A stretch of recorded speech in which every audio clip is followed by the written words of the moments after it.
Hey guys, and welcome back to another one. Hope you are all okay on that side of the screen. Now I've got here with me the Beelink iONE Android TV box. So as usual, let's test it out and see how it performs, and I'll see you in a few minutes for the conclusion.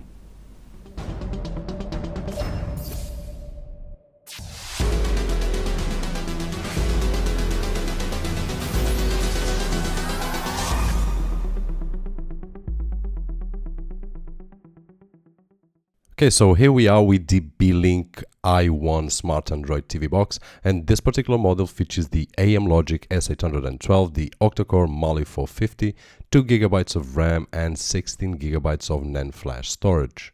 And now let's go for a very quick unboxing experience, and as you can see on screen, unboxing done as fast as I can. Now the first thing that we will find inside the box is the device itself, which in my opinion looks awesome, and it has some details, but I will cover more about them during the video and in the conclusion. We will also find some pamphlets and documentation, a HDMI cable, a power adapter, which in my particular case is for European Union, a OTG cable, and of course a infrared remote control. Now regarding the infrared remote control, we will be testing later on the video. And just a final note, no batteries included as usual.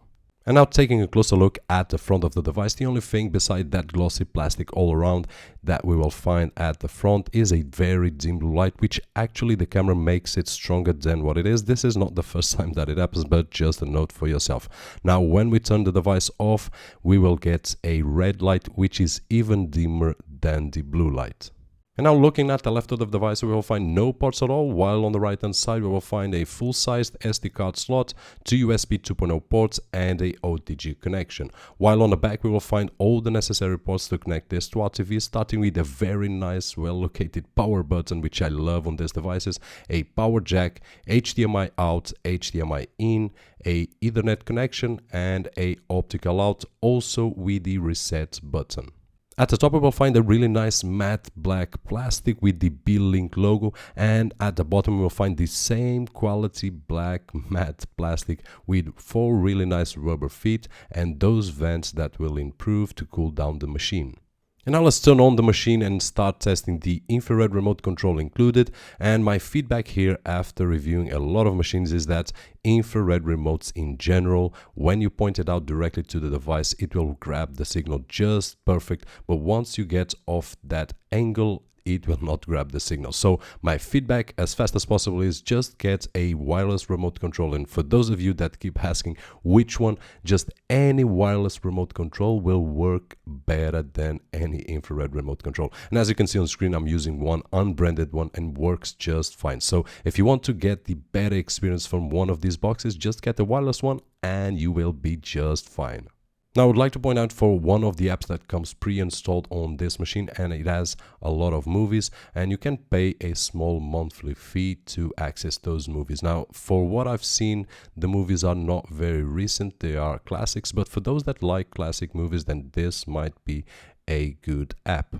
Now this machine also comes with an app which is the eShare server, which makes it a little bit easier for us to transfer files between machines, computers and this box, and also has the ability to mirror any device to this machine. Now you know my opinion, I do prefer AirPin Pro, which you can install here and you will see later on working, especially on mirroring.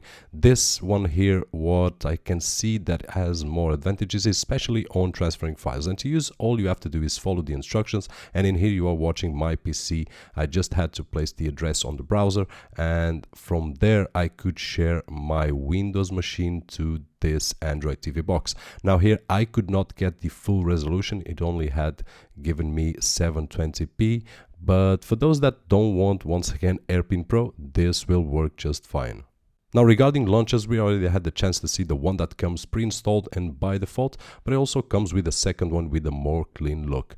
Now in my opinion, I still prefer the KitKat launcher, which is one of my favorites at the time of the recording, of course, and just place my favorite apps, the time and the weather, and that is it. So this is an Android TV box, so just install the one that you prefer. Now, one other feature that I would like to point out is the HDMI In, which is always great on a machine and it works just fine. So you can have your TV connected, which by the way, I'm using RTP1, which is a national channel here in Portugal.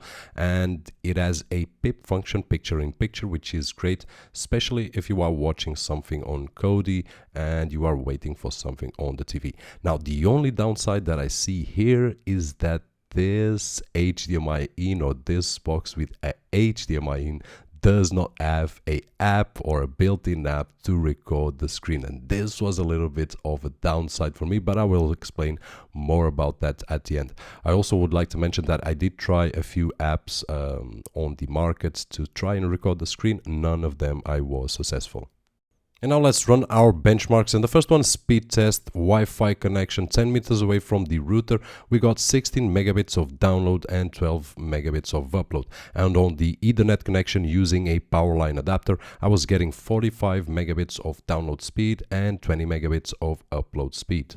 Which, by the way, the power line adapters that I'm using at the moment are the Zixel Mimo Gigabit adapters. And if you want to watch a full review with some speed tests and a overall look, just check the video description or the YouTube card on the right top corner of this video. Now, moving along with our benchmarks, on Geekbench 3 we got a single core score of 535 and a multi-core score of 1572.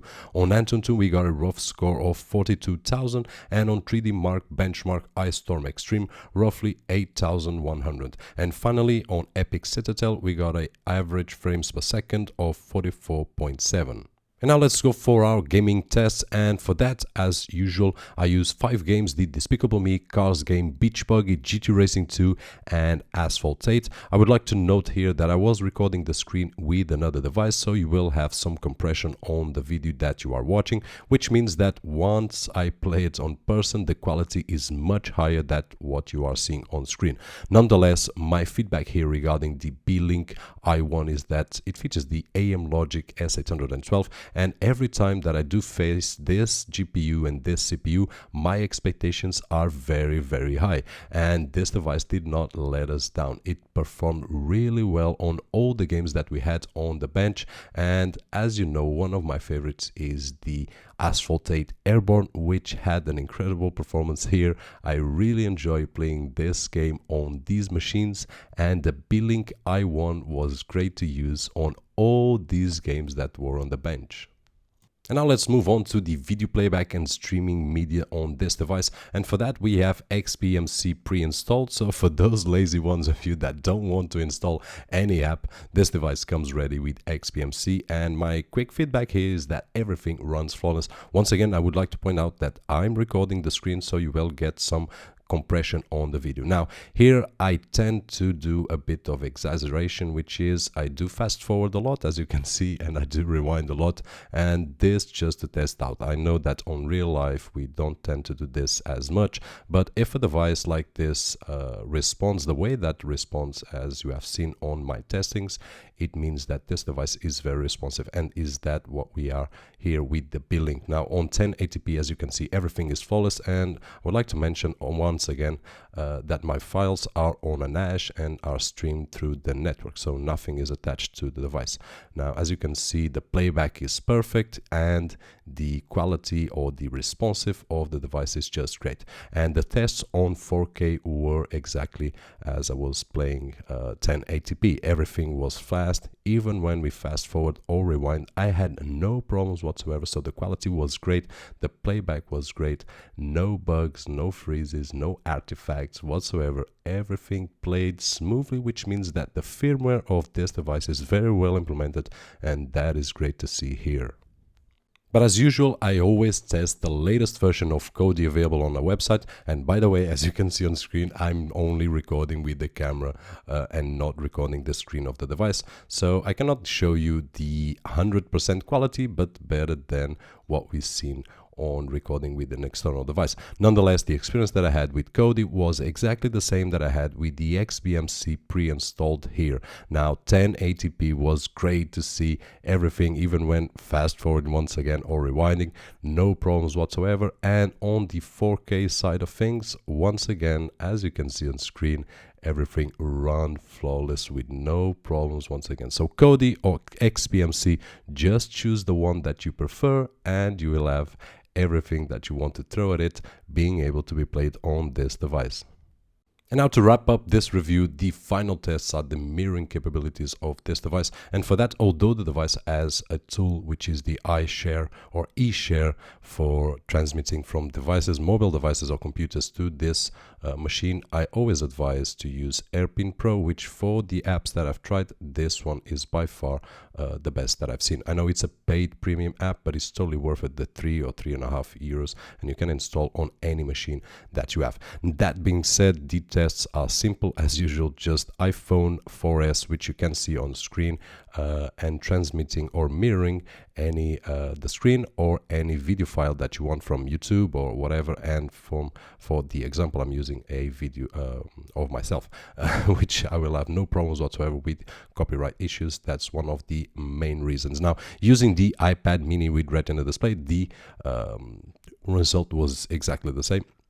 Sorry about that. It was exactly the same as I was saying. No problems whatsoever. Very responsive, very fast. You will always, as I mentioned, get a little bit of delay when you are mirroring the screen. But once again, I feel that the best feature on this is being able to play something playing on the TV while you are watching on the screen. I do not advise playing games on your tablet mirroring to the TV because you will get some delay. And finally, the mirroring of my wife's Mac that's on the office to the living room TV, which for those that follow the channel, you must be tired of hearing this, but this is something that we use a lot and we value a lot, because since the first device that we found that was capable of doing this, now any device that doesn't have, it will not fit our purpose. And by the way, as you can see on screen, I did update the iPhoto app to the new Photos app. I do enjoy it overall, but it has a few things that could be fixed, but that's not the point of this video. One more note that I would like to mention here is I did also record the screen with an external device, so we will get a bit of compression. But getting to the feedback, mirroring was just great. We could get image and audio just perfectly with no problems whatsoever here. So this once again proves that the Beelink is capable of running everything that we saw so far, and also the mirroring of the iPhone, iPads, and also any Mac, which in this case is the iMac 21.5 inch. And as you could see here, or can see here, I did test out two slideshows, which are the ones that I do like most. The first one is a more simple slideshow, and the second a bit more heavy, and everything just run flawless, both audio and video with no problems whatsoever. And that is it. So we have reached the end of another one. Hope that you guys enjoyed the video as much as I did enjoy making it for you. And if you did so, don't forget that thumbs up over there. Now, let me share with you the things that I did like the most and the things that I did like the less. And on the top of the list is the material that this box is made. Not only the material, but the details. And if you check the box, as you saw on the video, on the top we will have this matte black plastic, and also on the bottom, and then on the middle the glossy finish that goes almost around the whole case except on the back panel. So great design here, and the overall, it's very sturdy, a very solid box. So sometimes we get boxes with a more fragile plastic. This one here is totally solid, really great to see this. Now, I did enjoy the overall design of this box, and I wanted to share that with you. Also the light, very dim blue light, and even dimmer the red light once we place it on a standby mode. So that's something that I really consider important, especially if you want to place this on the bedroom. Also the root, this one comes rooted from factory, so you can do whatever you want with it. You will have no problems installing apps that otherwise you couldn't. And lastly, HDMI in. So it has HDMI in and HDMI out, which is normal. And this takes me to the thing that I did like the less, because if this didn't have HDMI in, I would shut up right now.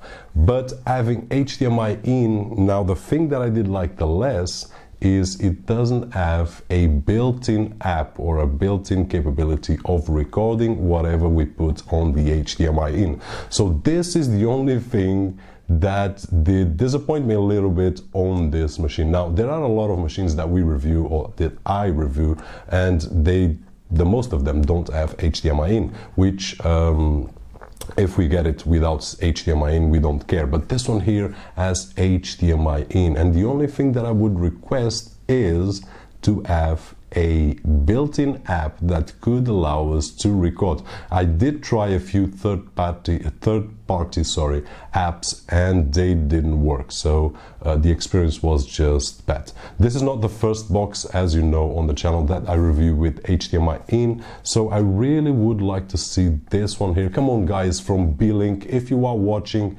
do something about this. Give us an app that will allow us to record whatever we put here on HDMI in, and you will have a 100% perfect device. At least of the time of the recording, I didn't find any problem whatsoever. The only downside was no recording function here. Although it's capable, there's the HDMI in. I can transmit whatever passes from the HDMI in through the HDMI out perfectly, no problems whatsoever, but no app to record. I wasn't expecting that one, to be honest. I really had my hopes that this device had a recording.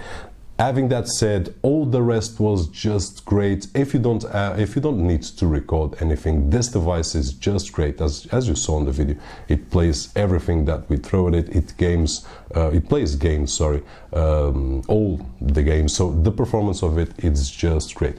The only downside is this one, and the challenge for Beelink is please provide us an app, and I will make this suggestion to Beelink. If you make an app, or if you whatever on your firmware that allows us to record from HDMI in, I will redo the video just to show how this device works on recording.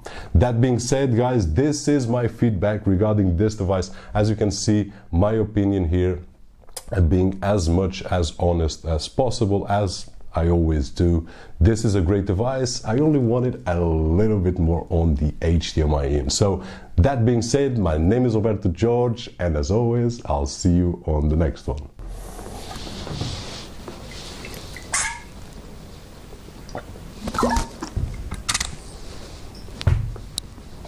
Oh no, I have to talk a little bit more, yes.